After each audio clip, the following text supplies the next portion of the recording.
হ্যাঁ, আমি যদি একটু ধরি, এই যে গাড়ি স্টার্ট অফ হয়ে যাচ্ছে, মানে একদম আরপিএম ধরে রাখতেছে, এই যে গাড়ি একদম অফ। এটা হচ্ছে স্টক প্লাগের অবস্থা। এনজিকে এরিয়াম লেজার এরিয়াম প্লাগটা দিন তো, সেটা পাশেরটা, তার ডুপ্লিকেট হওয়ার কোনো চান্স নাই। এই যে আবার অফ হয়ে গেছে। আমার গাড়ি যে কিভাবে ভাগতেছে, মানে আসসালামু আলাইকুম everyone, how are you guys. Aslam অনেকদিন পর একটা ভিডিও নিয়ে। তো আজকে ছোট্ট একটা পারফরমেন্স আপডেট করব আমার জিক্সার মোনোটনের। কি সেই পারফরমেন্স আপডেট? আসলে অনেকদিন ধরে আমার বাইকের, অনেকদিন না, আমাকে রিসেন্টলি কিছুদিন আগে বলছিল যে আমার বাইকের এয়ার ফিল্টার আর স্পার্ক প্লাগের খুব খারাপ অবস্থা। আর স্পার্ক প্লাগের খারাপ অবস্থা আমি জানতাম, এটা আমি জানতাম, বাট চেঞ্জ করি নাই একটা কারণে। যাই হোক, তো এরপরে আবার বললো যে স্পার্ক প্লাগের অবস্থা খুবই খারাপ। আর রিসেন্টলি আমি দেখতেছিলাম যে মানে স্পার্ক প্লাগের অবস্থা আসলে প্রচুর খারাপ। আর একটা জিনিস সেটা ছিল এয়ার ফিল্টার। এয়ার ফিল্টার যদিও কিছুদিন চালানো যাইতো, বাট বলছে আমাকে চেঞ্জ করতে, তো আমি চেঞ্জ করি নাই। আজকে করতে হবে, কারণ আজকে একটা জিনিস আপনাকে দেখাই। এই দেখেন, গাড়ি আমার 4 গিয়ারে আছে।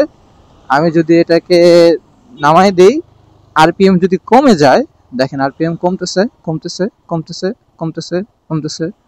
হ্যাঁ, আমি যদি একটু ধরি, এই যে গাড়ি স্টার্ট অফ হয়ে যাচ্ছে, মানে একদম আরপিএম ধরে রাখতেছে, এই যে গাড়ি একদম অফ। তো আজকে বারবার এই জিনিসটা হচ্ছে। আর এটার মেইনলি আমি বুঝতে পারছি যে আমার এই যে এয়ার ফিল্টারের কারণেই হচ্ছে, কারণ বাতাসটা বাইক নিতে পারতেছে না, বাতাসটা বের করতে পারতেছে না, যার কারণে আর কি স্টার্টটা অফ হয়ে যাচ্ছে। আর স্পার্ক প্লাগটা একটু দুর্বল হয়ে গেছে। তো কি পারফরমেন্স আপডেট করবো ছোট, সেটা আমি দেখাবো এখনই। এখন যাচ্ছি হচ্ছে এই যে খিলগাঁওয়ের বাইকহলিকের এখান থেকে একটা স্পার্ক প্লাগ আর হচ্ছে একটা এয়ার ফিল্টার। যদিও আমি এয়ার ফিল্টার আগে কিনে ফেলছি, আর স্পার্ক শুনে নিতে হবে এখান থেকে। চলে আসছি বাইকহলিক।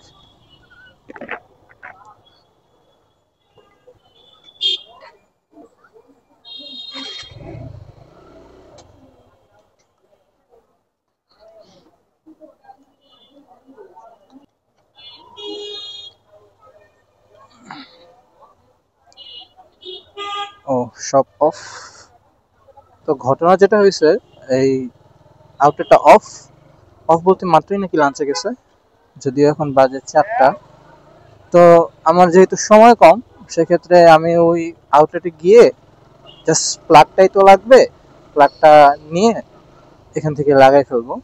এরপরে মানে পারফরমেন্সটা কেমন দেয়, হ্যাঁ, সেটা আমি শেয়ার করবো আশা করি। আসসালামু আলাইকুম।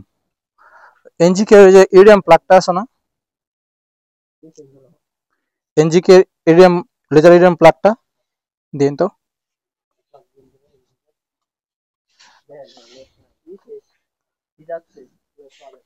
এই যেটা, এই পাশেরটা সবগুলো দিয়ে দিবেন।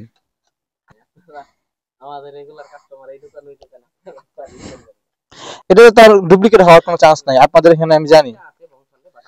হ্যাঁ, এই তো আমি বললাম আর কি, তাও দরকার নাই, থাক। হ্যাঁ, ওটা তো 800 টাকা, 1300 টাকা না। তো ওই আউটলেটে পাইনি দেখে এই আউটলেটে আসছি, এটাই হচ্ছে মেন কারণ। আর দাম নিয়ে যদি বলি, দাম হচ্ছে 1500 টাকা।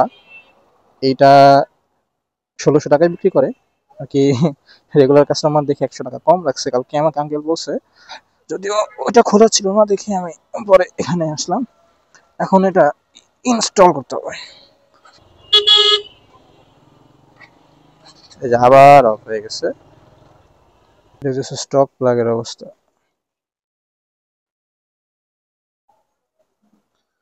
যার কারণে গাড়ির অবস্থা দেখি একদম বাদ।